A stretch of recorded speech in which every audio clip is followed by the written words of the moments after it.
வணக்கம். இது your cinema today வழங்கும் கோலிவுட் லேட்டஸ்ட் அப்டேட். மலையாள நடிகர் ஷான் நிகாம் தமிழில் அறிமுகமாகிறார்.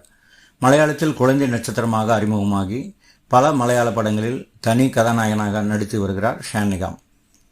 கும்பலங்கி நைட்ஸ், RDX, இஸ்க், வெயில், உல்லாசம், பூதகாலம் உள்ளிட்ட பல மலையாள படங்களில் நடித்துள்ள இவர் தமிழில் வெளியான 8 தோட்டாக்கள் படத்தின் மலையாள ரீமேக்கான கரோனா பேப்பர்ஸ் படத்திலும் நடித்துள்ளார்.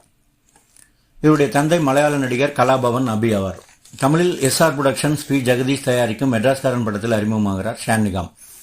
ரங்கோலி படத்தின் இயக்குனர் வாலி மோகன்தாஸ் மெட்ராஸ்காரன் படத்தை இயக்குகிறார். உடன் நடிக்கிறார் கலையரசன். ஒரு தனி மனிதனின் தன்முனைப்பான சிறிய ஈகோ அவனை வாழ்வின் எந்த எல்லைக்கும் இழுத்துச் செல்லும் என்பது அந்த படத்தினுடைய கதை. கதாநாயகி, பிற நடிகர் நடிகைகள், தொழில்நுட்ப கலைஞர் தேர்வு உள்ளிட்ட முன் தயாரிப்பு பணிகள் இப்பொழுது நடைபெற்று வருகின்றன. பிப்ரவரி 2024 தொடங்கி படப்பிடிப்பை ஒரே கட்டமாக முடிக்க திட்டமிட்டுள்ளது தயாரிப்பு குழு. மேலும் இது போன்ற லேட்டஸ்ட் கோலிவுட் அப்டேட்டுகளுக்கு இணைந்திருங்கள் யுவர் சினிமா டுடேவுடன். ஷேர் பண்ணுங்க, சப்ஸ்கிரைப் பண்ணுங்க.